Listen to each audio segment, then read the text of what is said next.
Kimyəvi reaksiyanın sürətinə təsir edən amillər. Baxaq görək kimyəvi reaksiyanın sürətinə hansı amillər təsir edir. Var dediyimiz kimi homogen reaksiya var, heterogen reaksiya. Homogen reaksiyanın sürətinə təsir edən amillər hansılardır?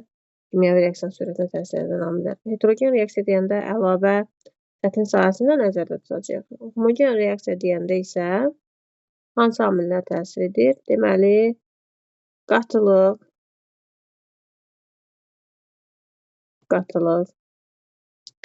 təzyiq, həcm, temperatur, katalizator.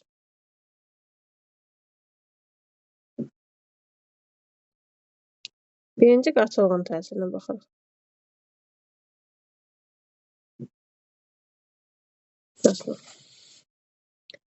Deməli, kimyəvi reaksiyanın sürəti başlanğıc maddələrin qatılıqları xassəsi ilə düz mütənasibdir. Başlanğıc maddələrin qatılıqları xassəsi ilə düz mütənasibdir. Nə qədər başlanğıc maddələrin qatılığı çoxdursa, artırsa, reaksiyanın sürəti də o qədər artır. Yəni, sürətli şəkildə məhsul alınır.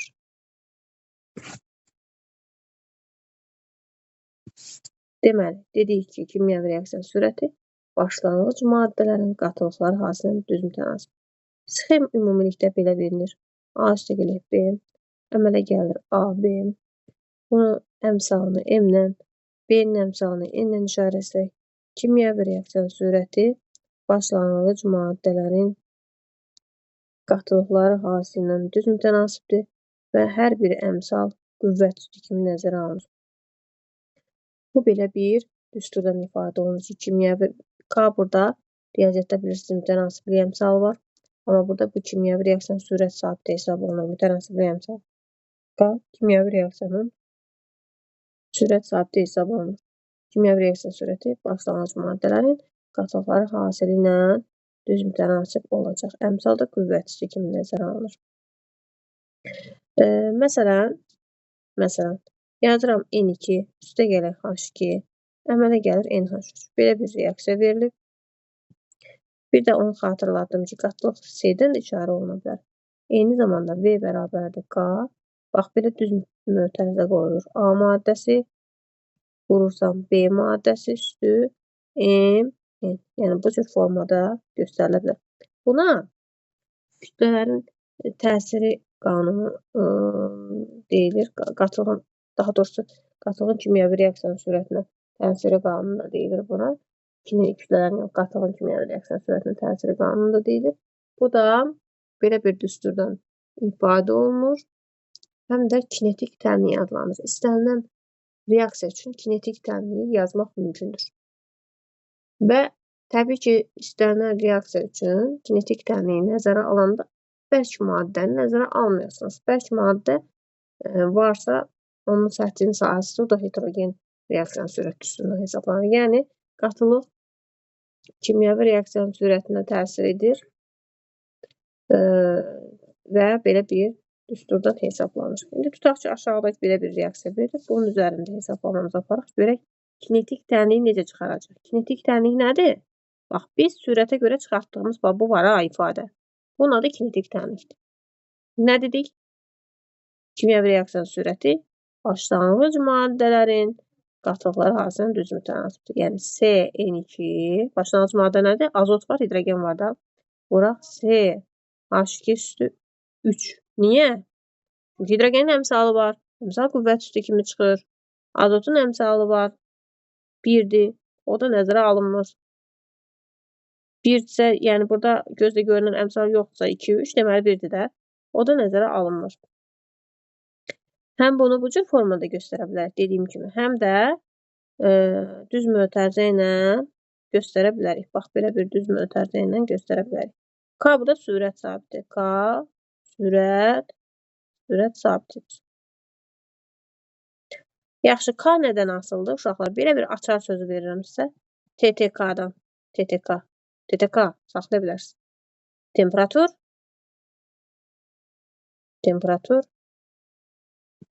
İkinci T, təbiət, maddələrin təbiəti, K isə katalizator. Mütləq bunu qeyd eləyin, çünki ya dərslik, ya vəsait olsun, bu cür açıqlığı ilə göstərilməyib. Testdə amma soruşulur, temperatur, təbiət, katalizator. Çünki testdə belə bir sual var. Reaksiyaya daxil olan maddələrdən birinin adını çəkir. Deyir ki, azotun qatılığını məsələn 2 dəfə artıranda reaksiyanın sürət sabiti necə dəyişir? Sürət sabiti, bax bu K-dır. Dediyim kimi, temperatur, təbiət, katalizatordan asılı. Qatılıq yazmadım ki. Qatılığı nə qədər artırsan artır. Onun reaksiyanın sürət sabitinə dəxli yoxdur. Yəni, istəyirsən azotu, istəyirsən hidrogeni nə qədər artırsan artır. K dəyişməz. Sabitdir. Ancaq temperaturdan, təbiətdən, katalizatordan asılıdır. Vəssalam. O da bu şəkildə verilə bilməz ki, temperatur nə qədər artır, azalt, necə dəyişir? Yox. Yəni, bunlardan asılı vəssalam. Məsələn, bax, bunun üzərində nə cür məsələlər verilə bilər? Deyir ki, azotun qatılığını 2 dəfə artıranda kimyəvi reaksiyanın sürəti neçə dəfə artır? Təbii ki, düz mütənasibdir, 2 dəfə artacaq. Hidrogenin qatılığını 2 dəfə artıranda kimyəvi reaksiyanın sürəti neçə dəfə artacaq? Hidrogenin üzərində 3 də var, 2 üstü 3 dəfə. 2 vuraq 3 yox, ha, üstü bu. Üslüdür, kvadratı var, kvadrat var, bu üçlü funksiyadır. Deməli, hidrogenin qatılığını 2 dəfə artıranda kimyəvi reaksiyanın sürəti 2 üstü 3 dəfə artacaq, yəni 8 dəfə artacaq. Ya da ad çəkmir, deyir ki, başlanğıc maddələrin qatılığını 2 dəfə artırıram. Kimyəvi reaksiyanın sürəti necə dəyişir? Demək istəyir ki, mən azota da görə 2 dəfə artırıram, hidrogenə görə də 2, bu da eləyir 2 üstü 3. Bunların hasili var ortada, hasili eləyəcək 2 üstü 4, yəni 16 dəfə artım eləyəcək. Ya tək-tək adını çəkib soruşa bilər, ya da deyir ki, başlanğıc maddələrin qatılığını 2 dəfə artıranda kimyəvi reaksiyanın sürəti neçə dəfə dəyişir? 2 üstü 4, yəni 16 dəfə burada artım eləyəcək. Düzünə gedən reaksiyadadır. Bax, bu istiqamətdə gedən reaksiyadır. Hətta bəzən tərsinə gedən reaksiyada soruşa bilər. Yəni, bunu bu cür yazsa da tərsinə. Yəni, demək istəyir ki, ammoniakın parçalanması reaksiyasının kinetik tənliyini yaz. Tərsinə yaz da bu reaksiyanı. İndi bu kinetik tənliyi əvvəldə nəticə ona əsasən yazsan. Deyirəm ki, reaksiyanın sürəti başlanğıc maddələrin qatılığından hansıdır? Burada başlanğıc maddə ammoniakdır. Bir dənə yazıram K, NH3, NH3-ün qatılığı kvadratı. Niyə? Əmsaldır, qüvvət üstü kimi çıxacaq. Ya da V bərabərdir K, C, NH3-ün kvadratı. Artıq burada azotu, hidrogeni nə qədər dəyişsin, dəyiş. Onun kimyəvi reaksiyanın sürətinə dəxli yoxdur. Ancaq başlanğıc maddələrin qatıqları hansıdır? Düz mütənasibdir. Desək ki, ammoniakın qatılığını 2 dəfə artırıram. Kimyəvi reaksiyanın sürəti neçə dəfə artar? 2 üstü 2, yəni 4 dəfə artım olacaq. Məsələlər bu şəkildə verilir. Deməli, qatılıqdan asılıdır. Başlanğıc maddələrin qatılığından asılıdır. Başlanğıc maddələrin qatılığından düz mütənasibdir. Əmsal da qüvvət üstü kimi nəzərə alınır. Ya C-dən işarə olunur, ya kvadrat mötərizə göstərilir. K orada sürət sabitidir və TTK-dan asılı temperatur, təbiət, katalizator. Bu belə. K burada sürət sabiti hesab olunur. Bu tənliyə isə kimyəvi reaksiya veriləndə çıxarılan bu tənliyə isə kinetik tənlik deyilir. Gəldi ikinci təzyiq. Təzyiq də eynən qatılıqda olduğu kimidir. Qatılıqda maye və qaz halında olan maddələr nəzərə alınır. Yəni, kinetik təmini yazanda həm mayeni, həm qaz nəzərə alsan, bərkdən başqa hamısını. Məsələn, belə bir təmlik verirsə, C üstə gələ O2 əmələ gəlsə O2. Onun üçün kinetik təmliyi çıxart deyəndə V bərabərdir K, bir dənə oksigen qatılığını yazırsan. Karbon bərkdir, kömürdür, bunu nəzərə alma. Ancaq oksigenin qatılığından asılı olacaq. Bir də maye olanda nəzərə alınır, maye ilə qaz. Amma təzyiqdə sadəcə qaz halında olan maddələr nəzərə alınır. Maye ilə nəzərə ala bilməzsən düsturda, kinetik tənliyin düsturunda bəlkə də nəzərə ala bilməzsən. Məsələn, elə yuxarıdakı tənliyə əsasən N2 üstə gələ H2 əmələ gələ NH3 bu düzünə gedən reaksiyada biz bunun üçün yaza bilərik. Təzyiq də eynən qatılıqda olduğu kimidir. Reaksiyanın sürəti başlanğıc maddələrin təzyiqləri hasili ilə düz mütənasibdir. V bərabərdir K, P, N2, sadəcə C-nin yerinə P qoysan. P, H2 üstü 3. Qaz halında daxı bunlar hamısı. Ona görə nəzərə alırıq. Dərk oldu. Maye aldı, nəzərə almırsan. Təzyiqi, azotun, hidrogenin təzyiqini artırmaqla reaksiya sürəti dəyişir. Hidrogen təzyiqini 2 dəfə artırıram, reaksiya sürəti 2 üstü 3 dəfə 8 dəfə artar. Azotun təzyiqini 2 dəfə artırıram, reaksiya sürəti 2 dəfə artar. İndi növbəti gəlir nə? Həcm. Həcm.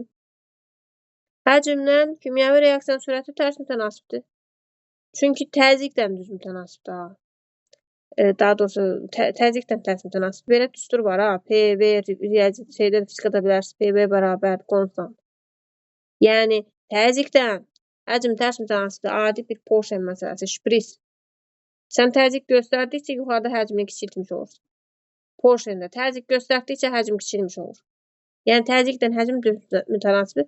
Bu cür xüsusi düstur çıxartmağa ehtiyac yoxdur. Məsələn, desək ki, azotun həcmini 2 dəfə artır. Deməli, demək istəyir ki, təzyiqi 2 dəfə azalt. Təzyiqi 2 dəfə azaldırsan, reaksiya sürəti təzyiqdən düz mütənasib olduğuna görə avtomatik o da 2 dəfə azalır. Ya da deyir, hidrogenin həcmini 3 dəfə artır. Həcmi 3 dəfə artırmaq təzyiqi 3 dəfə azaltmaq deməkdir. Təzyiqi 3 dəfə azaltmaq 3 üstü 3 reaksiyanın sürətini 27 dəfə azaltmaq deməkdir. Yəni, axı həcmlə təzyiq düz mütənasibdir. Həcmi artırıramsa, sürətlə təzyiq düz mütənasibdir. Amma həcmlə təzyiq tərs mütənasibdir. Həcmi mən 3 dəfə artırıramsa, təzyiqi 3 dəfə azaldıram deməkdir. Onda 3 üstü 3, yəni reaksiyanın sürəti 27 dəfə azalır. Yəni, bu cür asılıqlar özünüz baxıb riyazi olaraq ifadədə yerinə qoyub tapa bilərsiniz. Yəni, həcmi artırmaq, təzyiqi azaltmaq deməkdir. Həcmi azaltmaq, təzyiqi artırmaq deməkdir. Ondan sonra da sürət düsturundan özünüz çıxarda bilərsiniz. İndi gəldik növbəti 4-cü temperatur. Kimyəvi reaksiyanın sürəti temperaturdan düz mütənasibdir. Temperatur artırdıqca kimyəvi reaksiyanın sürəti artır. Özünüz də görürsünüz ki, qaynaqlaşdırdıqca daha molekullar aktivləşir. Molekulların aktivliyi artır. Nəysə, adi həll olma da elədir. Nəyə kimyəvi reaksiya həll olma da elədir. Qazı qoyursan, öz-özünə yanmaz. Sən spiçkanı vurub yandırarsan ki, bu qaz yansın. Sən o molekulları aktivləşdirirsən. Qaz molekullarını aktivləşdirirsən, enerji verirsən. Yəni, deməyəm odur ki, temperatur artdıqca kimyəvi reaksiyanın sürəti artacaq. Və bu Van Hoff qaydası var. Kimyəvi reaksiyanın sürəti temperatur hər 10 dərəcə artanda 2-4 dəfə artır. Hər 10 dərəcə artanda kimyəvi reaksiyanın sürəti 2-4 dəfə artım olacaq. Belə bir düstur var. VT2 bölək VT1 bərabərdir. Qamma üstü T2 minus T1 bölək 10. Ya da vurub bir dəfəlik yazırsan. VT2 bərabərdir. VT1 vuraq qamma üstü T2 minus T1 bölək 10. Bu nə demək? Qamma burada temperatur əmsalıdır. Temperatur əmsalı. Bu T2 temperaturudur. T1. Yəni bunlar temperaturlardır. T2 temperaturu var. T1 temperaturu var. VT2 T2 temperaturundakı sürət. VT1 isə T1 temperaturundakı sürətdir. T1-dəki temperaturundakı sürət. Bunlar hamısı verilir. Verilənlərə əsasən sən ikinci sürəti tapa bilərsən. Məsələn, belə bir sual var. Özümdən deyirəm burada. Baxaq görək. Deyir ki, temperatur əmsalı 2-dir. Temperaturu deməli 20 dərəcədən 50 dərəcəyə artırılır. Yəni T1 birinci temperaturu 20-dir, T2 50-dir. VT1 də T1 temperaturunda, yəni 20 dərəcədə olan sürət. Tutaq ki, bu da 3-dür. Deyir ki, 50 dərəcədə reaksiyanın sürəti nə qədərdir? Apar düsturda qoy yerinə. Düsturun nə idi? VT2 bərabərdir. VT1 vuraq qamma üstü T2 minus T1 bölək 10. İndi VT2'm bilmirəm. VT1'im 3'dür vururam. Qamma 2'dir. Temperatur dəyişməsi 50 çıx 20, 30, 30 da 10'a bölündə 3. 3 vuraq 2 üstü 3 yəni 8 bərabərdir 24 edəcək. Deməli 52 dərəcədə daha doğrusu 50 dərəcədə kimyəvi reaksiyanın sürəti 24 olacaq. Və ya deyir. Qamma bərabərdir 2. Temperatur fərqi T1 20'dir, T2 50'dir. Deyir ki, temperaturu 20 dərəcədən 50 dərəcəyə qədər artıranda kimyəvi reaksiyanın sürəti necə dəyişir? Təbii ki, temperatur artdıqca artır, nə qədər artdığını bilmirəm. Məndən deməli, bu nisbəti istəyir. Deyir ki, nə qədər artar? 2 üstü 3 qədər, yəni 8 dəfə artar. Demir, T1'i tap, T2'ni tap. Deyir ki, temperatur neçə dəfə artar? 2 üstü 3 dəfə. Niyə? Əmsal 2, temperatur fərqi 50 çıx 20, 30, 30 da 10'a böləndə 3, 2 üstü 3 edir. 2 üstü 3 dəfə artım olacaq. Bax, bu artımdır. Bu belə. İndi gəldik növbəti testlərin üzərində bəzilərində indi göstərəm. Növbəti gəldik katalizator. Katalizator kimyəvi reaksiyanın sürətini azaldan və ya artıran müəyyən bir maddələrdir, müəyyən bir amildir. Bəzi kimyəvi reaksiyaların sürətini artırır. Bunlara müsbət katalizatorlar deyilir. Bəzilərini azaldır. O mənfi katalizator nəyə lazımdır onu izah edəcəm. Məsələn, katalizator iştirakı ilə kimyəvi reaksiyanın gedişinə sərf olunan enerji azalır. Məsələn, bir reaksiya gedirdisə 3000 dərəcə temperaturda, bunun iştirakı ilə temperatur düşəcək 1000-ə, 1200-ə.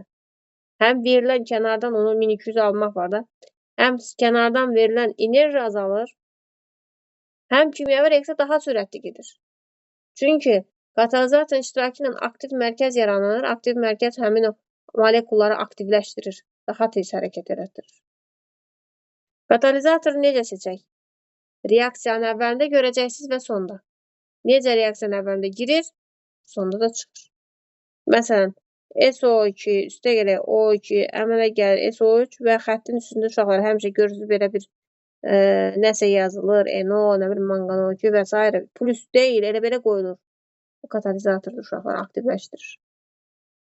Bu reaksiyada birinci görək hansı etaplar gedir. NO katalizator burada nə edir? NO reaksiyanın əvvəlində, yəni bu katalizator əvvəldə olur və sonda çıxır. Oksigenlə reaksiya girəmələ gəlir NO2. Təzədən NO2 SO2 ilə reaksiya girəcək, əmələ gələcək SO3 üstə gələ NO. Baxın, reaksiyanın əvvəlində girdi, sonda çıxdı. Sadəcə aktivləşdirdi. Bu aralıq məhsuldur. Onsuz da tərəf-tərəfə toplasaq gedər. Aralıq məhsuldur. Amma NO katalizatordur. Reaksiyanın əvvəlində var və sonda çıxır çölə. Sonda ixtisar eləsək SO2 üstə gələ O2 əmələ gəlir SO3. Yəni deməyim budur ki, NO orada aktiv mərkəzin yaranmasına kömək edir, aktivləşdirir. Bəzən də mənfi katalizatorlar olur. Sadəcə məlumatınız olsa kifayətdir. İstəyir mənfi oldu, istəyir müsbət oldu. Əsas odur ki, reaksiyanın əvvəlində görəcəksiniz, bir də sonunda çıxacaq. Sadəcə mənfi katalizatorlar nə üçündür? Bəzən uşaqlar deyir ki, yaxşı bu mənfi katalizatorlar nə edir? Müsbəti bildik ki, reaksiyanı sürətləndirir. Reaksiyanı azaltmaq nə işimizə yarayır?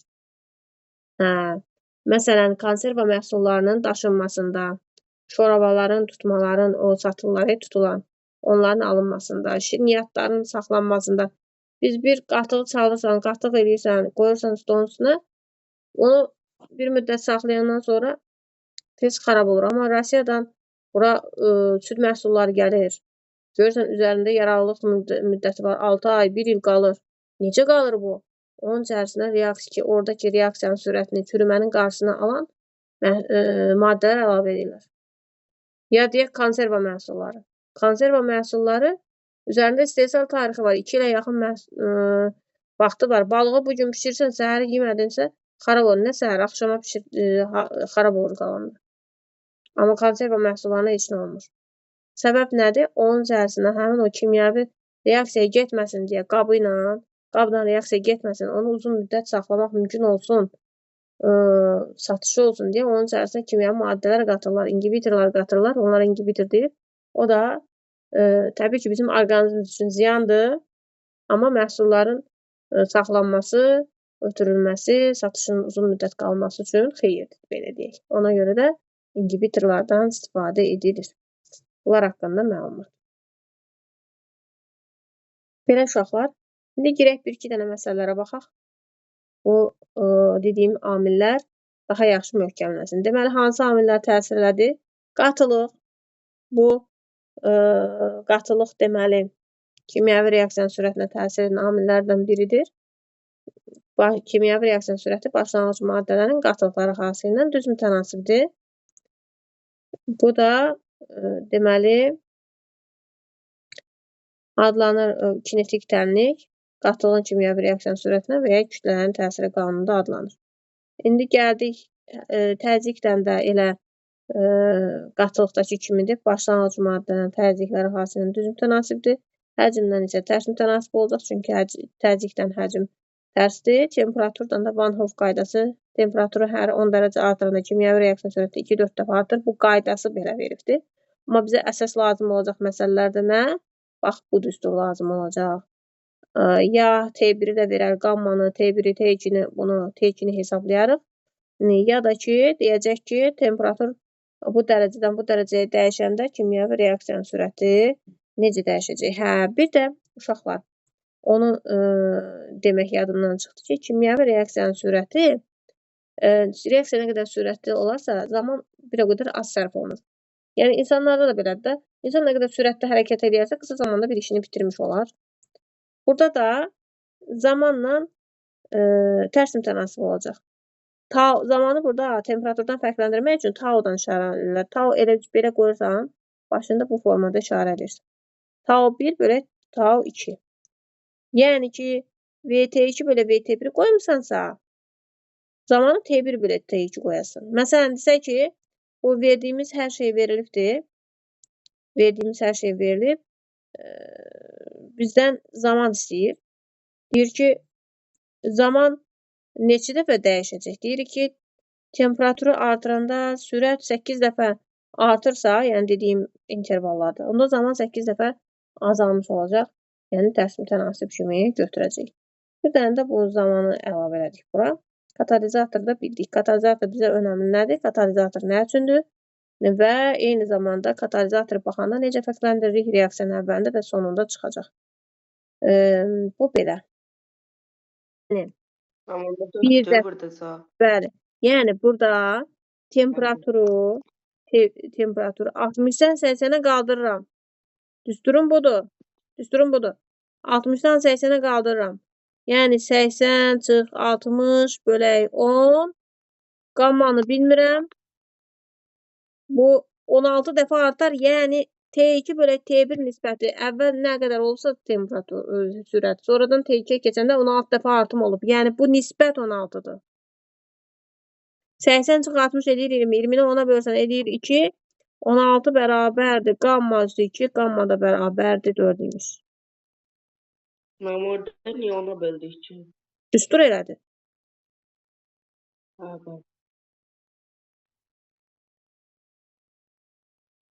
Məsələn, 6-cı sual. Burada dəqiqə deyir.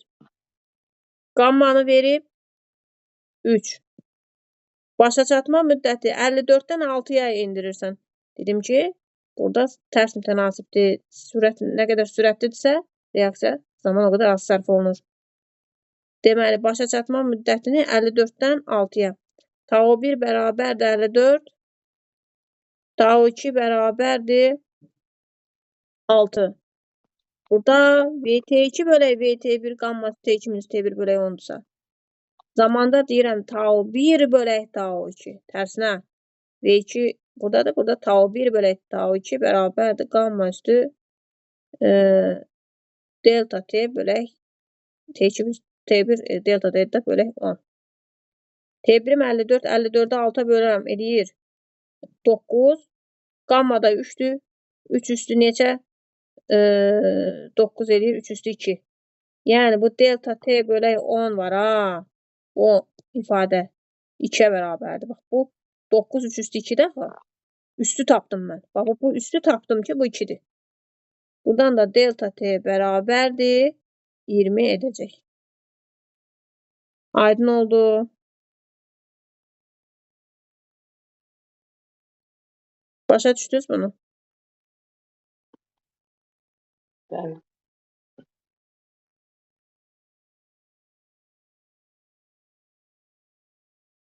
Bu 16-17 üçün sizə düstur verirəm. Amonyak NH3'dür. Bunun əmələ gəlməsi reaksiyası budur. NH3. Parçalanma deyəndə tərsinə. NH3 parçalayıram. N2 üstəgələ H2. Deyir amonyakın bu nəyin aiddir? Təbii ki, amonyakın sintezi. Yəni sintez nədir? Əmələ gəlməsi. Çünki kimyəvi reaksiyanın sürəti başlanğıc maddələrin qatılıqları hasili ilə düzüm tənasüb. Əgər mən başlanğıcda N2H2 görürəmsə, bu deməli amonyakın əmələ gəlməsi reaksiyasıdır.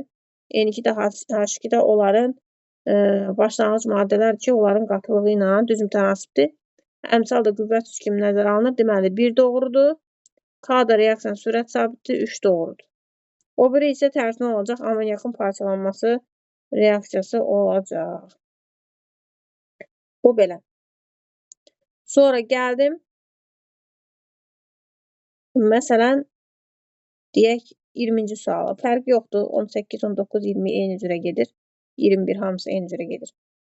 20-ci suala. Kimyəvi reaksiyanın sürət temperaturu əmsalı 2-dir. Qamma bərabərdir 2. Deyir ki, reaksiya 120 dərəcədə, yəni T1 bərabərdir 120 dərəcə. 16 saniyə, yəni tau 1 bərabərdir 16. Bəs 150 dərəcədə, yəni T2, tau demirəm ha, temperaturdur. T2 bərabərdir 150-də neçə saniyə baş verəcək? Yenə düsturumuzu yazırıq. Tau 1 bölək tau 2. Baxın, sürət desəydi VT2 bölək VT1 bərabərdir qamma üstü T2 minus T1 bölək 10. Amma zaman dediyinə görə tərsinə yazırıq. Tau 1 bölək tau 2 bərabərdir.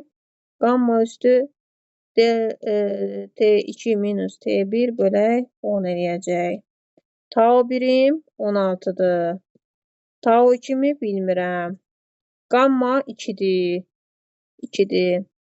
Sonra temperatur dəyişməsi 150 çox 120 eləyəcək. 30, 30'u 10'a böləndə eləyəcək 3. 3 düzdürmü? X də bərabərdir. 2 üstü 3 8 edir. 16'ını da 8'e böləndə eləyəcək 2. Cavab da eləyəcək 2. Aydın oldu. Sadəcə düsturu bilirsiniz. Yerinə qoyub aparıb bir-bir hesablayırsınız. Məsələn, 27-də deyək ki, reaksiyadan ayrılan hidrogen qazın həcmin zamandan asılı qrafikinə əsasən hansı ifadələr doğrudur? Reaksiyanın sürəti zamandan doğru deyil deyir. Zamandan asılı olaraq dəyişir. Bəli, zaman keçdikcə həcm də dəyişir. Reaksiyanın sürəti də dəyişəcək, bu doğrudur. T1 anda ayrılan hidrogenin həcmi 2 litrdir. T1-dən qalxıram, heç bu 2 litr oxşuyur. Bu 1 litrdir, deməli səhvdir. Z qırıntıları toz halına salınarsa reaksiyanın sürəti artır. Bəli. Mən bunu dərs danışanda da demişəm keçən dəfədə, indi də nə qədər çox xırdalanarsa, toz halına şəkildə salınarsa reaksiyanın sürəti o qədər yaxşı gedəcək. Ona görə burada 1-3 doğrudur, doğru deyil deyirsə, yalnız 2-ni götürəcək uşaqlar. Bu belə. İndi gəldik. Deyir ki, 30-cu sual bir dənə də qrafik aid edək. Deyir, axıra qədər gedən reaksiyada başlanğıc maddənin qatılığının zamandan asılığı. Təbii ki, başlanğıc maddələr neyinir? Xərclənir. Onu xərcləməsək, başlanğıc maddələr reaksiya girməsə, məhsul necə alınacaq? Deməli, xərclənir. Xərclənirsə, azalır. Reaksiya axıra qədər gedirsə, düz axıra qədər xərclənir, olur A variantı. Axıra qədər gedən reaksiyadır. Amma məhsul yox idi. Deməyim odur ki, burada axıra qədər xərclərin A-dır. Məhsul yox idi. Əvvəl 0 idi. 0-dan qalxmalıdır yuxarı. 0-dan da qalxan burada C variantı olacaq. İndi gəldik nəyə? Deməli, burada 35 istisnadır. 35 istisnadır. Yazmayın. 36, 37 istisna deyil. İstisna deyil, amma biraz çətindir sizə görə. Onu mən burada izah edərəm. 35 istisnadır amma. Sonra buradan 50, 51 istisnadır.